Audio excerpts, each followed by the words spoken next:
يا كتاب الله حبا يأسر القلب أحبك يا هدى روحي ونورا يرسم الدرب.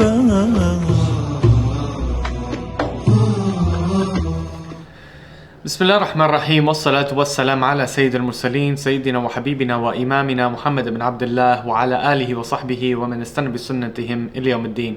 اللهم علمنا ما ينفعنا وارزقنا العمل بما علمتنا وزدنا علما، واللهم أرنا الحق حقا وارزقنا اتباعه، واللهم ثبتنا عند الموت بلا إله إلا الله وارزقنا حسن الختام، وأرنا الباطل باطلا وارزقنا اجتنابه. وآخر دعوانا alhamdulillahi rabbil alameen. My beloved brothers and sisters, one more time just to get the extra reward, of course, assalamu alaikum wa rahmatullahi wa barakatuh. Wa ma zilna, we are going to continue on inshallah with the signs of the end of times.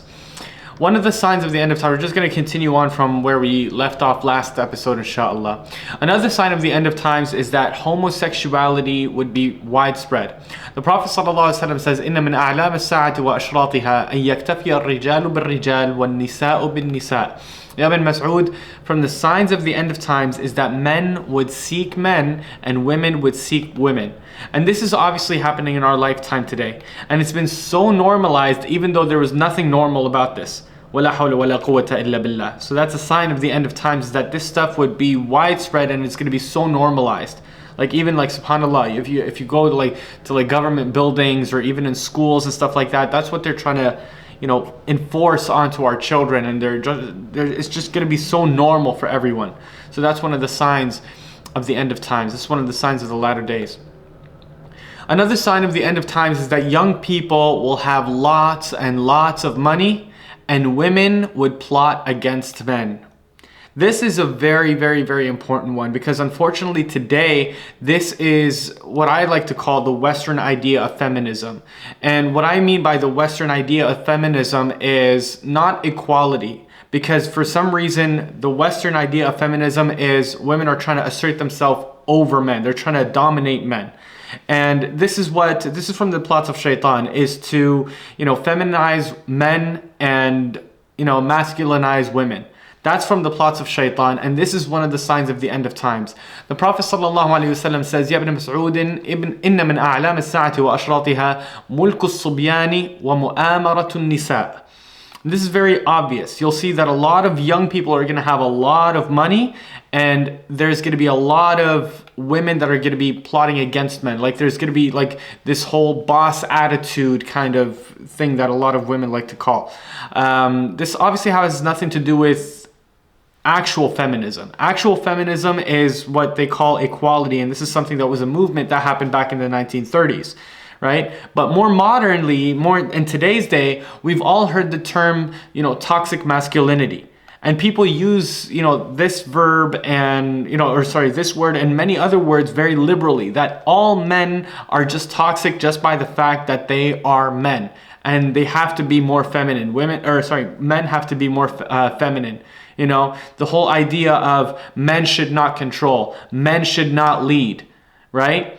The whole idea of, or even men saying things like 50-50 against women and stuff like that. Or, women can do anything that men can do and they can do it better. I'm a strong, independent woman that don't need no man. Leave him, girl, blah, blah, blah, all these kind of things. You know what I mean? And we see all these like negative traits that are just kind of like, influencing people to do the wrong thing. And so many other things. Like you'll see this also in Hollywood movies. Like you see like a 100-pound girl beating up 5 big mobsters with guns. And it's a really unrealistic thing, right? That whole, men don't have physical advantage over women. And this is what shaitan wants to do, is the inversion of men and women. He wants to make masculine women and feminine men. So that's one of the signs of the end of times. Another sign of the end of times is people mocking and making fun of each other. Let me say that again.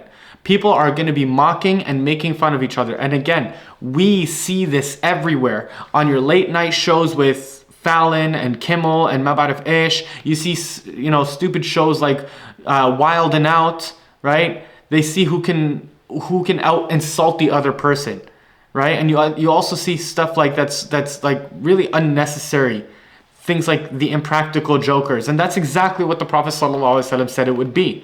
يا ابن مسعود إن من أعلام الساعة وأشراطها الشرط الغمازون اللمازون. The Prophet ﷺ said that you'll see a lot of these people, the scoffers and the mockers. You'll see a lot of people that are making fun of one another. So that's one of the signs of the end of times. This is very, very common. You have MTV, paparazzi, just following people around trying to get something. And then once something happens, oh, look, you know what I mean? And then they start making fun of this person and then it goes viral. All over. It doesn't matter if it's just on your television set. It's on your Facebook. It's on your TikTok. It's on your Instagram. It's all over. So that's another sign of the end of times. Another sign of the end of times is التطاول في البنيان, which means to build taller and taller buildings. As what came in the Sahihain narrated by Abu Hurairah radiallahu anhu of the hadith of Jibreel alayhi salatu wassalam, when he asked the Prophet sallallahu alayhi wasallam about the final hour, he says, ما المسؤول عنها بأعلم من السائل وسأخبرك عن أشراطها. The one question, so basically Jibreel alayhi salam asked the Prophet ﷺ about the final hour, and the Prophet ﷺ responded, the one being questioned doesn't know more than the one that is asking the question, but I'll give you of its signs. When the desert Arabs that are barefoot start to compete in building the tallest buildings, and this is something, of course, that we're seeing a lot of today in our lifetime. For example, Burj Al Qahira in Egypt was built in 1994. It's 143 meters tall. Abraj al-Bahriya in Lebanon was built in 2008 and it's 154 meters tall. Burj al-Shariqa in UAE was built in 2009, 224 meters tall. The Twin Towers in Bahrain were built in 2007, 240 meters tall. The Aspire Towers in Qatar were built in 2007, 300 meters tall. And the Tower of the Arabian Peninsula in Saudi was built in 2002 and it's 302 meters tall. The Tower of Mohammed bin Rashid in Abu Dhabi, built in 2010, 310 meters tall. The Tower of Al-Hamra in Kuwait, built in 2011, 414 meters tall. The Tower of the Hour, which we talked about in the previous episodes, we'll also talk about it a little bit later on, inshallah. The Tower of the Hour in Mecca was built in 2012, 604 meters tall. Burj Khalifa in Dubai was built in 2010, 828 meters tall. Now, these are particularly talking about the desert Arabs that would herd sheep and camels and goats and livestock. They live in tents and they are going to end up competing in who has the taller building. And from what is wrong and what many Muslimin unfortunately fall into when they are talking about the signs of the end of times is that they take this hadith to mean that it's a criticism and it's a condemnation that the Arabs and the shepherds, like it's a bad thing that they have to compete in taller buildings. And this is, again, this is not okay and it's not appropriate because the hadith does not insinuate anything that is condemnable in it. Right? Like we mentioned before, my beloved, it is not an absolute that every sign of the end of times comes out as a bad sign. These are just signs that come about just to inform us. Like a road sign that is telling you that ahead there's going to be low visibility in your area, so be extra cautious or slow down. There's going to be a windy road ahead and stuff like that, right? Are you going to criticize the sign for warning you? No, it's just telling you what's up ahead. So, طيب, the question comes up. Is it halal? Is it haram? Is it praiseworthy or is it blameworthy? The Prophet ﷺ did not say any of that. He didn't say any of that. So this is a very important foundation and a pillar in understanding the signs of the end of times. That not every sign that came about is to tell you, condemn what this is. Some of them, like this one, are there just to inform you of what's up ahead. There's no praise in it and there's no blame in it. There's nothing to criticize or anyone to blame in there. Literally nothing wrong here. There are people that used to herd sheep animals, right? Very poor, that will eventually compete in building tall buildings. طيب, what's wrong in that? Is that haram? Is that prohibited in Islam? Did anything come in the hadith saying how horrible this is? No, no, and no. So we really have to humble ourselves and know our limits and not go overboard in thinking that we know everything about everything. Just because you're frustrated at the world doesn't mean you get to talk about the revelations of the Prophet ﷺ in a bad light. Because many Muslims unfortunately like to take a hadith out of context and use them to drive a wedge between the Muslimin and show that they are more morally superior to others. And this is wrong, because the scale with Allah subhanahu wa ta'ala is what? Inna akramakum indallahi atqakum. The best of you with Allah is the ones that are most pious. So we have to be very careful, inshallah. Another sign of the end of times, narrated by Ibn Mas'ud radiallahu anhu, is that there will be destruction for construction. Destruction for construction. And this is a modern dialectic, right? This is called the Hegelian dialectic, is at-tadmir lit-ta'mir. Right? Like you'll see a lot of destruction all around people, and they're trying to rebuild. Like what's happening to our brothers and sisters in Gaza. May Allah subhanahu wa ta'ala be with them. The Prophet sallallahu alayhi wa sallam says, Ya ibn Mas'ud, inna min a'lam as-sa'ati wa ashratiha an ya'mura kharab ad-dunya wa yakhrabu amranuha. The Prophet sallallahu alayhi wa sallam said, from the signs of the end of times is the rebuilding of destruction of the world, and its building would be destroyed. So whatever was built once is now destroyed, and they're going to be, rebuilding something else now. Right? Again, like I said, this is something that's called the Hegelian dialectic, tadmir li-ta'mir, that you destroy to build. You destroy what was once already there, and you try to build something else that's there. That's another sign of the end of times. Another one of the signs of the end of times. Ya ibn Mas'ud, inna min a'lam as-sa'ati wa ashratiha an yakthuru awlad az-zina. قلت يا أبا عبد الرحمن وهم مسلمون قال نعم. So another sign of the end of times is there will be many children born out of zina. Akramakumullah. They are born out of wedlock. And he was asked, are they Muslimun? Any of these people that are born out of zina, are they Muslimun? Or are their parents Muslims that, committed zina and then they have children out of zina, out of, adultery, out of wedlock? And he said yes. And he was so confused, he asked, and the Quran is with them? He said yes. وَإِنَّ لِلَّهِ وَإِنَّ إِلَيْهِ رَاجِعُونَ. Again, we see this a lot today in our communities too. وَلَا حَوْلَ وَلَا قُوَّةَ إِلَّا بِاللَّهِ. That there will be a Muslim man or a Muslim girl that they meet each other or they see each other at a coffee shop or something like that. One thing leads to another. Boom, boom, boom, boom. There's a child that comes out of zina. Or a girl that has a child out of zina. So that's another sign of the end of times. Yes, they could be Muslimun. Yes, they could be reciting the Quran. Yes, they have their faults. But that's a sign of the end of times. Another sign of the end of times is the Prophet ﷺ says, إِذَا وَلَدَتْ الْأَمَةُ رَبَّهَا. When a servant woman gives birth to her master. And this is the same hadith that we mentioned earlier. And our scholars have a few opinions on what this hadith means in particular.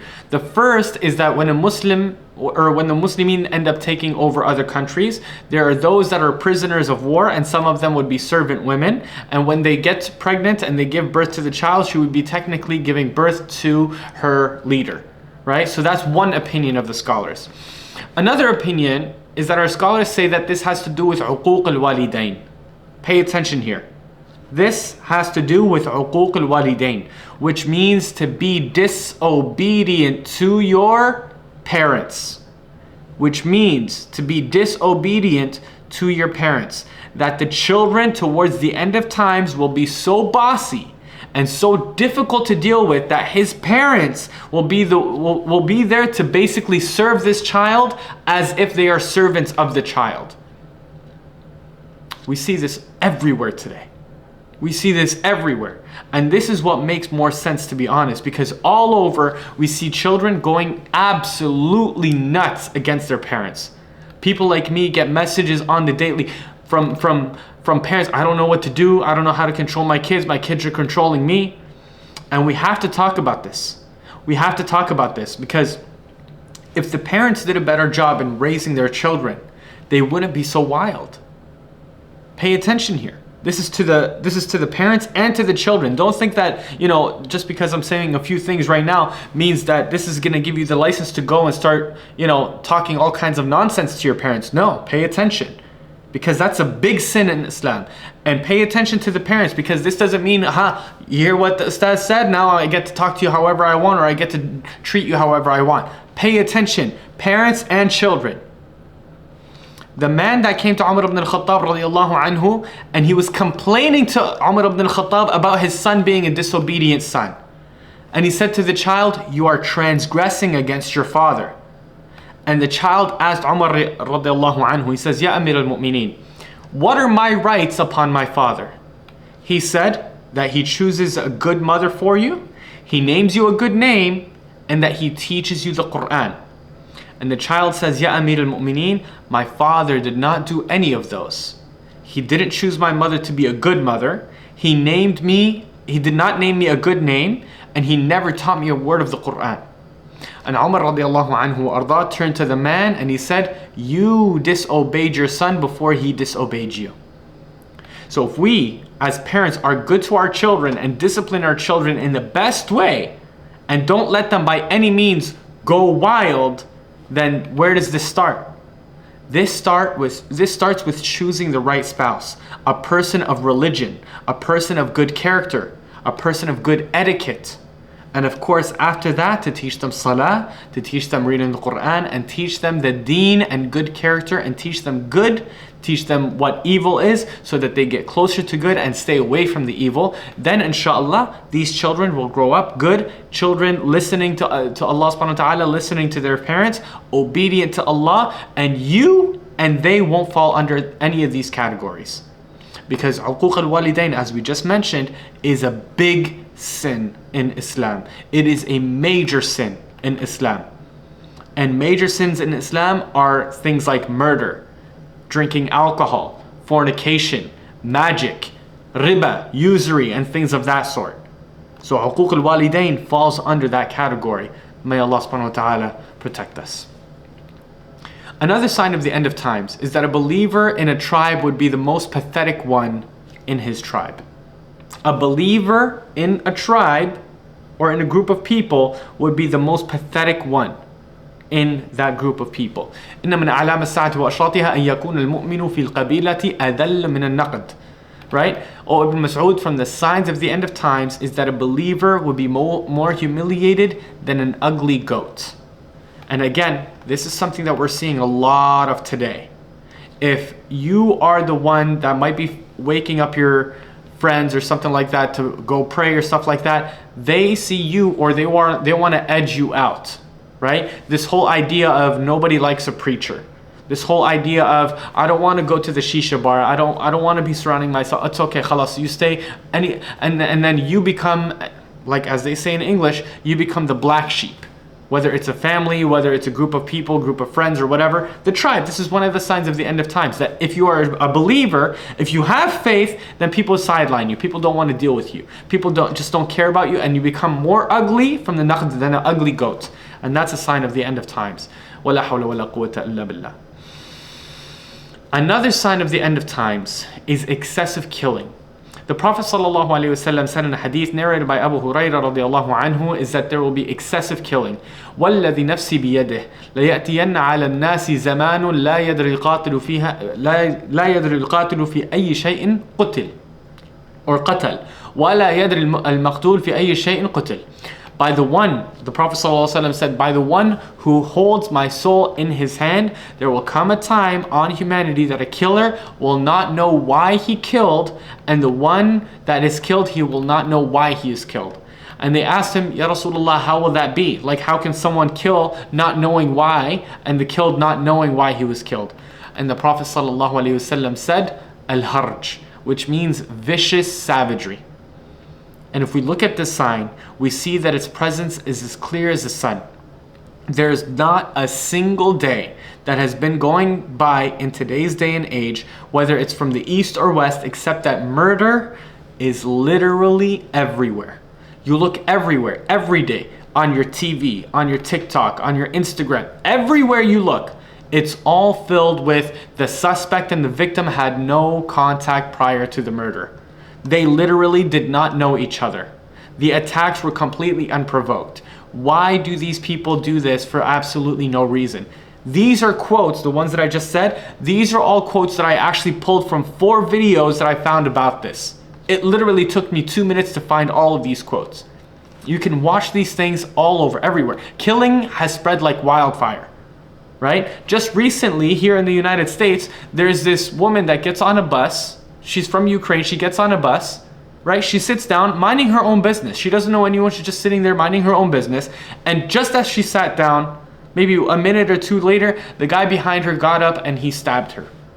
Completely unprovoked. She didn't know him. He didn't know her, right? And you see this everywhere. Just the other day, I was watching, there's this like news program or something like that. A guy walking down the street, it was nighttime, he was walking down the street, another guy walking the other way, and the guy comes from behind and he pulls out a weapon and he takes his life. They don't know each other. So this is a sign of the end of times, is that there's going to be, lots of killing spread like wildfires, homes being destroyed, families being broken apart, blood being shed. Why all of this? There's not a clear reason. Many of these soldiers, for example, in armies, they have absolutely no idea why they killed, except that the order or the command came from above, kill. So they killed. Why? They don't know why. The one killed had, and his blood was spilled in front of his people. Why is he killed? He has no idea why. And this is the truth to what the Prophet ﷺ told us was going to happen.